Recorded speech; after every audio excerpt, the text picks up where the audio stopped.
toɓɓere men hannde en payat Europe kawdiri naybal timmal jahol Ligue des Champions waɗi yontere nde gonɗen nde gartol ma wat ɓaaw janggo e ɓawtinel holiɗen diɗɗe ɗamini ɗon tawete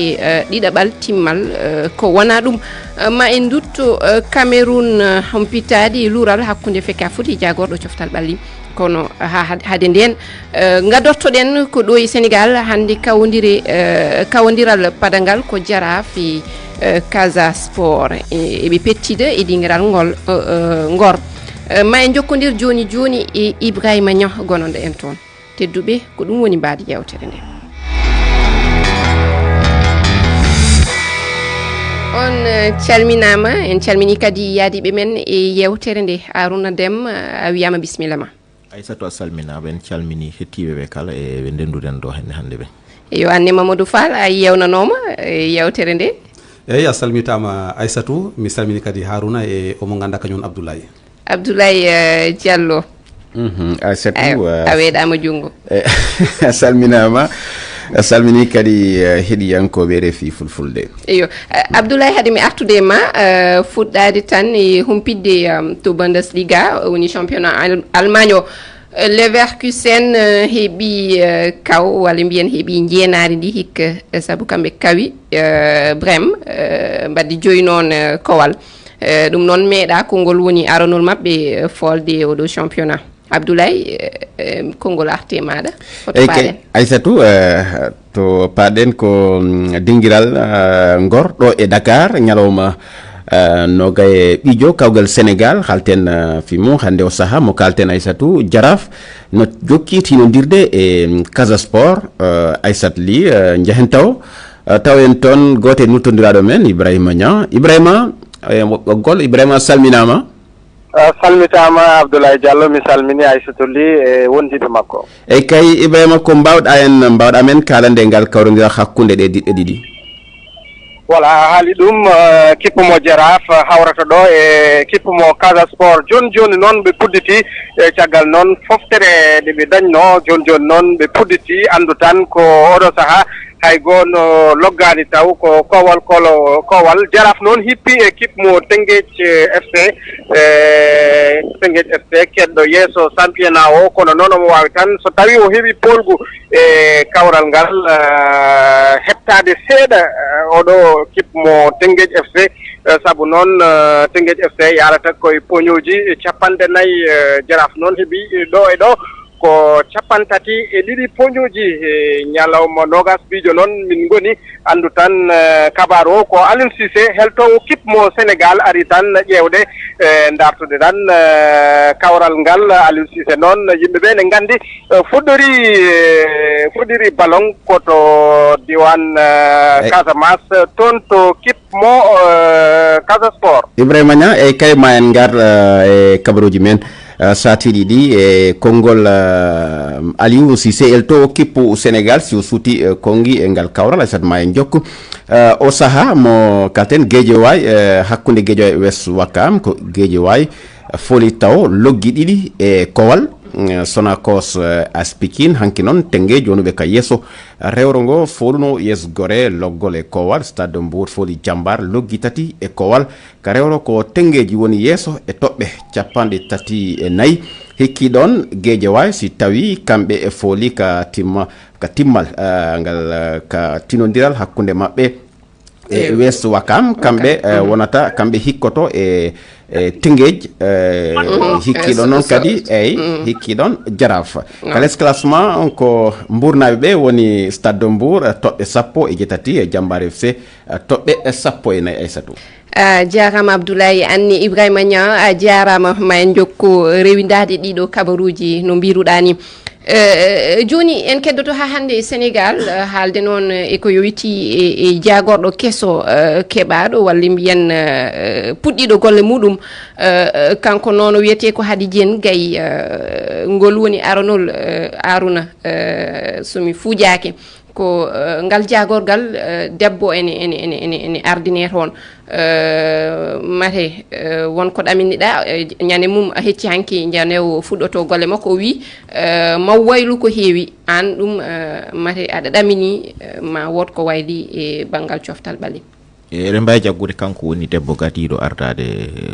hangte ɗo ni taw fate sport e Sénégal fof kanko noon hoye ministére o jeeya neɗɗo mo ganduɗa ne andi feewi galle o sabu ma on ɓuuri duuɓi sappo hande o naati ɗon omo woni banggue inspecteur sport kono omo woni haadi gondo e banggue lawol droit e mo liggi haadi e fada duuɓi sappo joni nana fada ɗo e Sénégal woni code sport kesso manam kayitaji laamu kesi jaltintedi mbete hankadi na ande na Sénégal no sport ardirtero no lelorto no nawdirde yesso duuɓi sappo nan fade parce que nde wonta futtande e guila e taji Manick Ndiaye wonno ministre sport ha joni noon yettina yimɓe hamne jahori kanko ho ari ho saade o ligginoma hen ɓe toon yawne seeɗa saabu ko ɗon mo ɓuuri fadirede waɗi bloqué hande haadi sport Sénégal yarandi yesso foof ɗum ne jeeya hen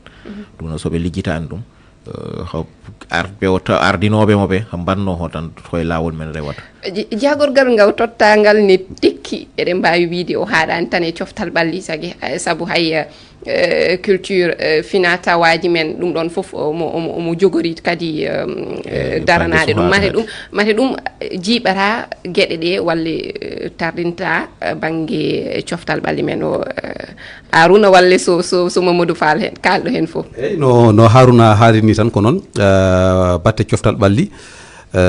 rokka ko mo ganduɗa ina wowi ɗum ina andi ɗum kadi no fewi sabu ɗum ko ɗum o janggi ma Haruna gonɗi ɗum sabu ɗum aɗa andi ɗo e to Sénégal woni l'école mawɗo mo ganduɗa ko toon Coftal-Ɓalli ɓe jangguinte woni INSEPS o rewi toon ha o dañi hen ko ganduɗa ko ɗum lijjasa makko o yalti o gollima hen kadi kono noon no mbiruɗa ni mi sikku sa ƴeewi ko fate batte Coftal-Ɓalli o tottama ɗum e ko fate batte fina tawa kadi kono noon sa ƴeewi wona kanko goto woni liggoto ɗum sabu ɗum ko batte fina tawa kadi won cuɓaɗo kadi mo ganduɗa ko kañum foti wallude mo e ko fati e batte golle ɗe woni secrétaire d'état ko patugal e batte fina tawa wadde wawata jibrade juuɗe makko mi cikkuɓe tan ko neɗɗo mo ganduɗa haade mo andi ko halfina ko wadde mo waɗa hen ko foti wadde hen ko mo waɗa hen ko foti wadde hen ko Mamadou Fall maro sen gummima Sénégal hankadi en payat Cameroun sabe toon ne kawodire won kawodire baɗɗi aljuma hakkunde Coton Sport e Gazelle FA gollidiɗo men Rufau Baba waɗi hen jangtore keɗoɗen ɗum daldalle fijo mbabelepi duwala on jaɓɓi pottal cembingal hakkunde kawte ɗiɗi ɗe woyla leydi Cameroun ngam hebbitingo ñalade nayabri nde play off ligue arana leydi Cameroun Coton Sport de gar waɗa ɓitan ɗum darde arandere habdi daga fuɗɗam hosugo ɓural ha yeeso Gazelle FA de garwa amma bila nasaraku ɗum ha silmaji capanɗe tati be hoore dora mo Gazelle FA on lawol heɓama Gazelle loggol Coton Sport honde ha yotti siwtare nde ɓe puɗɗiti Coton Sport de garwa habdi sembe dabare ngam wartugo ha potal amma Gazelle FA accay lawol ha silmaji capanɗe joytati e nayyi on no Emmanuel Sanjum Coton Sport de garwa falama e ɓe keɓi penalty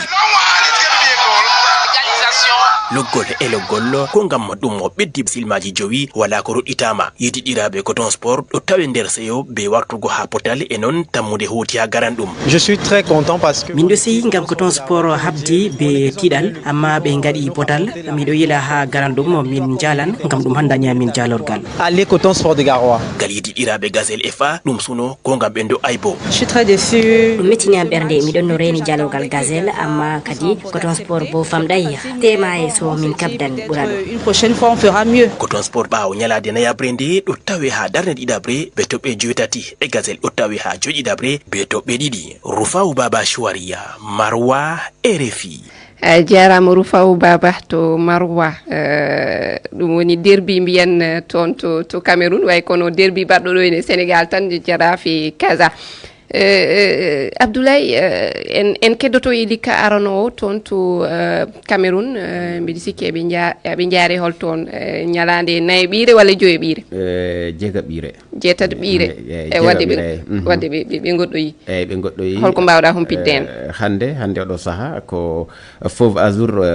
élite woni e tiɗodirde e union sportive mo Douala bambuto mo Mbouda e aigle royal mo Menwa kono kadi kawrodiral hakkunde mes mo Loum e club mo Baham ma en gartu en jaltude ɗe kawodire e kabaruji me garuɗi ɗi hecciyanki noon ko ni woni jaltuɗi bamen da fooli fof mo Baham loggi ɗiɗi e gotel. Victoria United fooli Coton Sport FC loggi ɗiɗi e gotel. Kano mo Yaounde fooli kañum Young Sport Academy loggol e Kowal kare o ko Victoria United hikki yeeso e toɓɓe 10 hikki ɗon Young Sport Academy e toɓɓe 10 ko Canon Yaounde e toɓɓe 5 e Dynamo mo Douala woni ka les classement e toɓɓe 3 aysatu ko ɗum mbawɗen jaggude e kawdire walla mbiyen kawgel Cameroun e ñalawma jeegaɓijo. eyo Abdoulaye on jii tedduɓe ɗum kam ko kesum hankadi ɗo e jewte men Coftal-Ɓalli ma en kumpito e ko yowiti e kawdire baɗoje e leyɗele men ko wayno Sénégal ko wayno Cameroun hande sen jeehi Cameroun ɓaw janggo min jaaha Guinée ha e Mauritanie ha e Burkina eyo min jejjitta Burkina o Seydi Tall nan to dari ene ndaara komin kalata ko wona ɗum tedduɓe min keddoto ha hande toon to Cameroun sabe en gaddino toɓɓere yontere yawtune nde noon en ndewinto ɗum woni luural badgal hakkunde Feka Foot e jagorɗo Coftal-Ɓalli ndiɗo leydi en tini wonde jagorɗo Coftal-Ɓalli Cameroun kanko mo suɓino hono eltowo diɗɗal Cameroun woni Marc Brice o yettima toon ha o signini kam contrat makko mate eto jogorani yarude moɗe ko ɗum namdal saabu ene wayno ha joni hoorejo leydi ndi hokki nofuru ko jagorɗo Coftal-Ɓalli o caggal battu mabɓe kamɓe Feka Foot A7 kanko itu o taƴanonoma balɗe 3 gam suɓade eltowo kono oɗo sarti timmi kono ha hande o suɓaki hay goto mati Aruna aɗa ɗamini kanko itu o suɓo goɗɗo walle tan o wullito to FIFA ene wayno hankadi ala jingganowo mboɗo sikki o wawata suɓade saabu laamu Cameroun yoɓata laamu noon so cetti to yinno ha waɗi fawi ha gayni hay goto mi sikkani ne jaɓa arde hankadi nadde hen kala ko gonɗo e aduna hen woni entraîneur woni to Cameroun walla leydi gondi woni jaɓata arde sa signine sa rena haji lewru ma e jogoran yoɓete ɗum noon mboɗo sikki hay goto no jaɓata yontere yawtude mboɗo sikki tan sade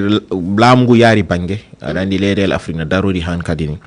kala ɗo laamu feetiri banggue mum tan jetti décision ji mum fayi toon sa wondani e mabɓe aɗa arde banggue faate Coftal-Ɓalli so renahi an yiyanat ɗum noon etoɗo tolni hande ɗo laamɗo Cameroun o e hoore mum mboɗo sikki hankkadi dossier o wawi yaltindemo tan neɗɗo goto kono hande président o Paul Biya o goɗɗo ham wawi yaltinde men arno beele Samuel Eto'o so wullitoyima e fedde adni encore e woni FIFA beele ɗum battinta walla mbiyen ta caɗale to banggue Coftal-Ɓalli e leydi Cameroun mboɗo sikki o yaata ha toon saabu so Cameroun yaltinama e pelle CAF e FIFA foof saabu nde makko wona hono mawninamo aɗa andi noon kanko wiyete nationaliste homo nationaliste mawɗo leydi makko no taw fawi ɗum to no foori no fewi mi sikkani ma o yettoyo toon mboɗo sikki tan ɓe jottoɓe jewtiɗo ɓe ƴewno mbaɗi haaɓe daña solution moɓe laamu ngu jetti o saabu ko wawi wiyede foof premier ministre e ministre des sports e koye men goni caggal wiite président wi ɗum men e mbaɗa noon ɗum ɗon wonti haala wotka ganduɗa hankadi pour timo doole kanko so président o nattani hen Paul Biya mi sikkani kanko somo o dañ solution mo wawi wadde tan hay so yeehi FIFA o yaltirta hen noon weɓirta noon te Cameroun hande ɗo ɓe tolni ɗo probléme aji gondiɗi foof aɗa andi duuɓi ɗiɗi duuɓi tati battidiɗi o jetti fédération ha joni laamu wallimo no fewi kala ho yiiɗi wadde ɓe jagganamo yiyama noon haydara ɓe dañani résultat arani ɓe jeehi ko on gani coupe du monde kono coupe d'Afrique jawtoɗo ayino Cameroun wayi woto yani hen no fewi mate woppirde ni diɗɗal ngal e juuɗe Marc Brice ene hooli ene holni saabu sen jii o kanko to rewi e ko waɗi ɗum nina fédération ji e ministére uji e to ɗum wona ha hesti wonde ƴettude yaade ƴettoya neɗɗo goɗɗo caggal leydi adda taw aɗa jogui nder leydi ma ni pour on wawde ne heewi wadde hen ko noon yimɓe jahata nder tan so gandi wonde o dañani haydara goppa 2017 Cameroun gañi jattino coupe d'Afrique o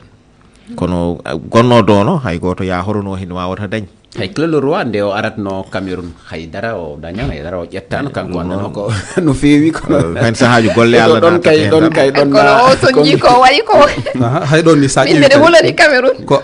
to rutto caggal aɗa andi ɗon hay so wona sah o mo ganduɗa kañum woni ministre kalfinaɗo batte coftal ɓalli Cameroun hay eto kanko wiyanamo yo suuɓ nde o suuɓi nde o suuɓi ko tatoɓe o suuɓi ɓe foof wona ɓiɓe leydi Cameroun sa ƴeewi Hervé Renard ari hen Cannavaro ari hen e tataɓo kadi kono noon sa ƴeewi kadi ɓeɓe ganduɗa kañumen goni lamɓe leydi walla ministére kalfinaɗo batte coftal ɓalli Cameroun ko mbi ko kadi ina nanni saabu ɗum ɓe mbi caggal nde eto suuɓi kamɓe kadi ɓe cuɓima yimɓeɓe ganduɗa eɓe paami no fewi ko fate batte coftal ɓalli ɓen kadi kamɓe ko batte kalis ɓe gardini de ɓe mbi ko ɓe ko namdoto e batte kalis ɓe tiiɗi ina famɗi kono diɗɗal hannde so yiiɗi kadi nawde walla tolnoyade yettoyade wone ɗum ɗoji alay saago jaɓa kadi yaltinde kalis kono noon ina famni saabu ɗum wona fédération yoɓata ko laamu yoɓata ɗo noon sa ƴeewi ɓeɓe ganduɗa ko kañumen eto suuɓi ɓen ko joɓete ko ma timmu milliard hitande o yamo ganduɗa ko kañum ministére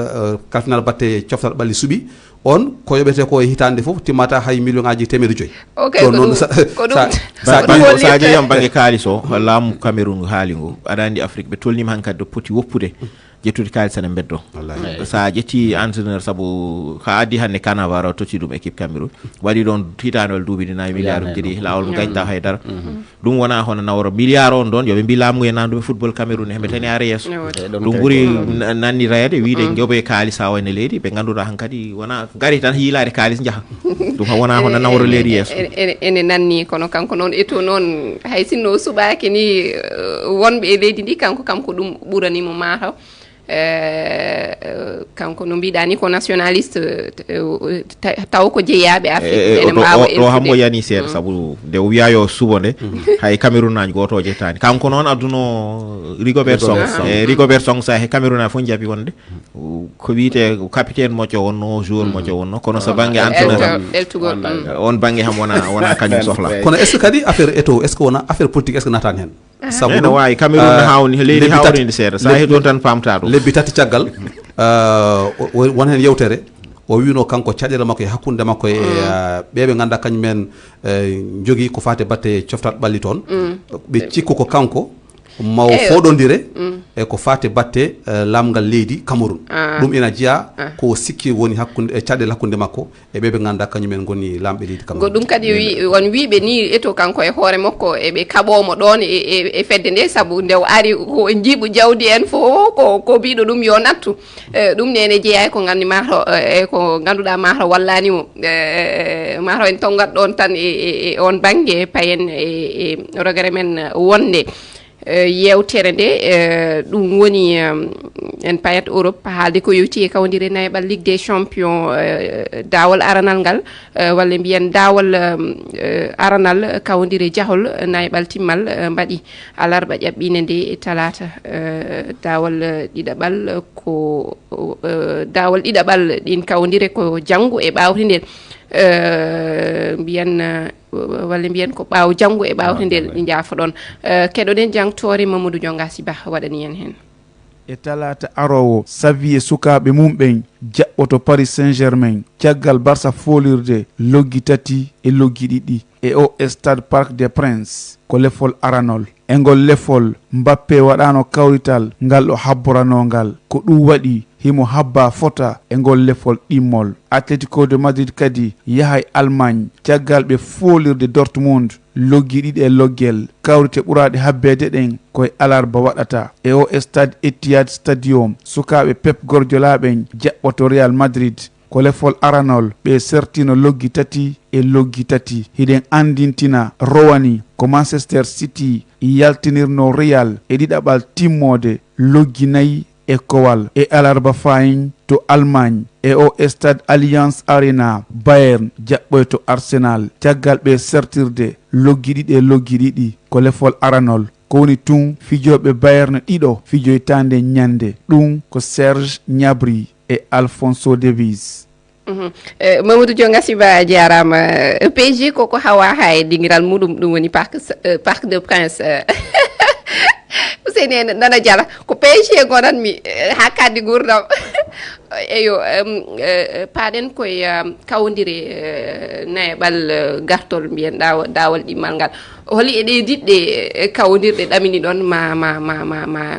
tawe ɗiɗaɓal timmode nde Aruna mi adortoma e ma mboɗo sikki Real City ham hay goto wawa wadde hen pronostic hay sinno mboɗo jaggine City comme terrain mo wonata koɓe telduɓe de moni fof dañino tati kono mboɗo sikki tan so Real waɗani sese City jogori pennude kono noon Real woni équipe mo ganduɗa hay goto wawa fondude ɗo ɓe tolni kala nda faɗanimi tan toon ɓe garat kono noon ham ɗoɓe hande no pewnita hene fewi Bayern Arsenal de woni han kankiɗe de to tolni ɗo henne waɗa hulani ɗumen no fewi soɓe jeehi Allemagne Bayern so jiiti niveau mo wonno so tolni do foti tolnade do tan mi sikkani noon Paris ham mi warani hen carte ne heewi ko karta fof yo won sese Barça arti no doole no fewi ne hay ɗum noon wona ho no moƴƴi pour Paris Dortmund Atlético waɗi jaggitan Atlético no wawi yaltude hen aha eyo Mamadou Fall eyyi no holko jiiɗa an Aruna wiri ni wonɗo min potti e miijo sabu ɗum hakkunde Paris Saint-Germain e ɓe ganduɗa kañumen goni Barcelone ɗon noon jiimi ko Barça fotta yaltude sabu Barça ɗaminimi wondema yaltu sabu ɗum aɗa andi Barça ɗomo puɗɗori no puɗɗori ni ɓe puɗɗi ko fewnudde kippu mabɓe o ɓe gaddi sukaɓe ɓeɗon sukaɓe oɗo saaha ɓe puɗɗima hollidde koye mabɓe eko fati batte Coftal-Ɓalli sabu ɗum sa ƴeewi hay hanki rek ko fati e batte championnat o sa ƴii darde mabɓe ma andu kadi eɓe ɗamina wonde hakkunde mabɓe e Paris Saint-Germain de ko Paris yahata tawoyaɓe ɗon kadi eɓe mbawi yaltude kamɓe Barça caggal ɗum kadi Atlético kadi ɗaminimi kañum kadi ina ɗamina wonde ina wawi yaltude hakkunde Real e City ɗon noon ko Real ɓurmi ɗaminade Real ɓurmi ɗaminade wonde ma yaltu ma mus noon kono noon aɗa andi Real oɗo saaha sa ƴeewi darde nde City no fuɗɗori ni hakkunde mabɓe tawi ɓeɓe ganduɗa kañumen City suusiɓe no Real suusiɓe no fewi sabu ɗum aɗa andi no yawiri Mamadou Fall le waktu o ɗiɗiɓe ɓeyde ko joni voilà City Real dal ɗaminimi ɗon wondema yawtu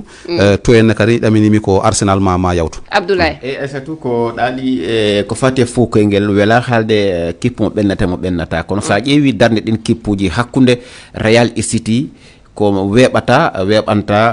Real de Madrid sabu City kam darde mabɓe gila rowani e darde City e tiiɗi kamɓe kadi ƴetti dese walla yawtugal ngal hakkunde sa ƴeewi hakkunde Paris Saint-Germain e Barcelone mi sikki tan Paris Saint-Germain weɓantaɓe haysi tawi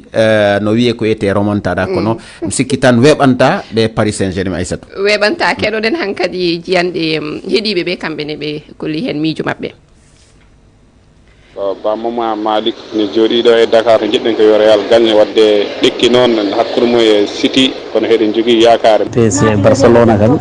min e yiyande am PSG ma gagne nde ɓe rutti Paris foof ma Paris fiɓe 2-1 walla 3-1 ko Ceerno Diado leydi Mauritanie pottiteɗe kolliti didɗe kawruɗe foof kode tollidirɗe doole e min noon comme équipe am ko Paris Saint-Germain bo mbiɗa ɗamini te wonande remontada koko waɗat enen kam ɗaminen yawta ko FC Barcelone en ɗamini kadi Real Madrid koko fiyete min ko supporter Barça ɗum timon ale inchallah kadi retour ko noon sen gari Barça kadi ɗum teer en gani Arsenal kam o sano teddude mabɓe rano teddude muɗum so neɗɗo tawima e galle ma ronki ɗum fiide on baddi ɗekki sayno e muuse ma seeɗa ala kulle nafano to Arsenal kawɗo Real kawɗo kadi équipe aji mawɗi baddata City ko équipe mawɗo Bayern ko équipe mawɗo Khalilou Tall ne wonɗo no diw jeeya kam onon ni tedduɓe on jarama mi no mbiɗa ni ceerno Dia remontada koko waɗata ɓeɗe ɗawini ɗum tedduɓe ko ɗum woni yewtere men Coftal-Ɓalli Men haalete hannde ko ɗo haaɗi min jetti on e heɗogol mon lobbol min jetti heɗɓe karallagal ngal Sara Doumbia e Malang Sonko jettama min jetti Ousseyni Tall min jetti arɓe tawede nde ɗo yewtere yaadiɓe men e nde yewtere Mamadou Fala yettama Aruna Dema yettama Anne Abdoulaye Diallo min mbi on tedduɓe ha yontere wonde e toɓɓere wonde on jarama